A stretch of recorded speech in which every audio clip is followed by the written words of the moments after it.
Hello everyone, কেমন আছো সবাই? আশা করছি সবাই ভালো আছো আর আমিও ভালো আছি মহাদেবের আশীর্বাদে। আজ তোমাদের সাথে শেয়ার করতে চলেছি আমার বার্থডে ব্লগ নিয়ে। হ্যাঁ বন্ধুরা, আমার বার্থডে ব্লগ নিয়ে কিছু কথা শেয়ার করব। তোমরা সকলেই জানো আমার বার্থডে ছিল 9 মে। ফেসবুকে সবাই আমায় ভালোবাসা আর শুভেচ্ছা জানিয়েছো, তাতে আমি প্রচণ্ড পরিমাণে খুশি হয়েছি। তাছাড়া আমার যে বার্থডে ছিল সেদিন পরিস্থিতিও স্বাভাবিক ছিল না, তোমরা সকলেই সেটা জানো, অজানা কেউ নেই। বাট কিছুদিন ধরে আমি প্রচণ্ড পরিমাণে আপসেট ছিলাম, মন মেজাজও খুব একটা ভালো ছিল না। তাই আজ হঠাৎ করে বড় দিদি বলে উঠলো, চল তোর বার্থডে সেলিব্রেশন তো করা হয়নি, ওটা তো বাকি আছে, তো চল ওটা প্ল্যান করি। প্রথমে আমি নানা করছিলাম, তো দিদি বলল, আরে চল কিছু হবে না, তোরটা তো করা হয়নি তাই করব। আমি তারপরে বললাম কি দিদি আমার বার্থডে তো চলে গেছে। দিদি বলল, তো কি হয়েছে, সেলিব্রেশন তো করা হয়নি, চল সেটাই করি। তারপর আমি বললাম ঠিক আছে চলো। তারপর প্ল্যান করলাম যে কি মেনু করা যায়। তারপরে ঠিক করলাম মাটন হবে আর আলুর বিরিয়ানি নিয়ে আসবো দোকান থেকে, এটাই হবে আমাদের মেনু। তারপরে ব্যাস মেনু রেডি, তো চটপট রান্নাঘরে ঢুকে পড়লাম, মাটন রেডি করে রাখলাম। তারপর স্নান সেরে পুজো সেরে রেডি হতে শুরু করলাম। জাস্ট নর্মাল একটা ড্রেস আর হালকা একটু মেকআপ করলাম। তারপর দিদিকে ফোন করলাম, দিদি বলল একটু পরেই আসবে। তো কি করব ঘরে বসে প্রচণ্ড বোরিং ফিল করছিলাম, যেহেতু বাবানও নেই। বাবান থাকলে এক জ্বালা, না থাকলে আরও জ্বালা। কারণ না থাকলে আমার ভালোই লাগে না, আর থাকলে ও যা বদমাশি করে, সারা ঘর জিনিস উলাট পালাট করে রেখে দেয়।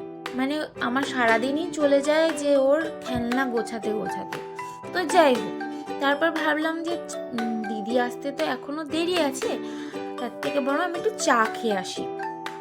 তারপর আমি চা খেতে বেরিয়ে পড়লাম সোজা কুণ্ডুবাড়ি। তো ওখানেই আমি বেসিক্যালি যাই চা খেতে, কারণ ওখানকার চাই আমার খুব ভালো লাগে। কুণ্ডুবাড়ি অসাধারণ চা বানায়, আর ওখানে সবাই বেশিরভাগ যায়, বেশিরভাগ কাপেলরাই বেশিরভাগ ওখানে আড্ডা দেয়। তো আমি চলে গেলাম ওখানে চা খেতে। তারপর ওখান থেকে সোজা চলে গেলাম বইয়ের দোকানে আমার কিছু কেনাকাটা ছিল, কারণ আমার ঘরে হলো ওই হ্যাপি বার্থডে যে তোমার বেলুনগুলো আছে না, তো ওগুলো ভেবেছিলাম ফোলাবো, কিন্তু আমি ভাবলাম পরে যে এগুলো যদি ফোলাই একটাও থাকবে না, কারণ আমার ছেলে হলো একটা বিচ্ছুর থেকেও কিছু না। তো যাই হোক, এগুলো রাখবে না বলে আমি আর ওগুলো ফোলাইনি। তো আমি তাও একটা বোথ সাইড একটা যে টেপগুলো পাওয়া যায় সেগুলো একটা কিনেছি, আর দুটো পেন আর একটা খাতা। ওই কেনাকাটি করে আমি আবার হেঁটে হেঁটে বাড়ি চলে আসলাম।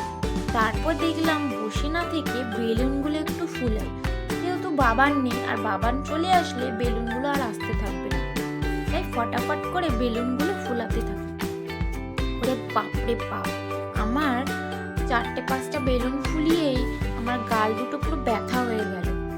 আর বেলুন ফোলানোর একটা মেশিন ছিল, সেটাও না ওটাতে কাজ করছিল না, কারণ যে বেলুনগুলো একটু বড়ই ছিল আর মেশিনটাতে ওটা সাপোর্ট করছিল না। তো যাই হোক, আমি মুখ দিয়েই যে কটা পেরেছি ফুলিয়েছি। তো আমার মুখটা পুরো ব্যথাই হয়ে গেল। তারপর বাবান চলে আসলো। তো বাবান হলো রোজ দিন ওর দাদু নিয়ে যায় একটু ঘোরাতে, ও বাইক আর গাড়ি চড়তে প্রচণ্ড ভালোবাসে, তো তাই বিকেল হলেই ওর দাদু ওকে নিতে চলে আসলো একটু ঘোরাতে। তো ও চলে আসলো, ও চলে এসে যা করলো কি বলবো আর, বেলুনগুলো ফাটাফাট করে ফাটিয়ে দিল। তারপরে হলো যে আমার কত বয়স হলো, সেটা যে মোমবাতিগুলো আছে ওগুলো হাত দিয়ে চটকে ভেঙে দিল। ভালো কাজ করলো। যাই হোক, তারপর কিছুক্ষণ পরে দিদিও চলে আসলো, আর খুব একটা বেশি দেরি না করে বসে পড়লাম কেক কাটতে।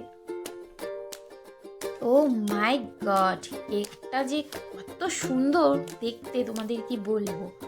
যাই হোক, তারপরে কেকটা কাটার পর সবাইকে দিয়ে আমি চললাম রান্নাঘরে।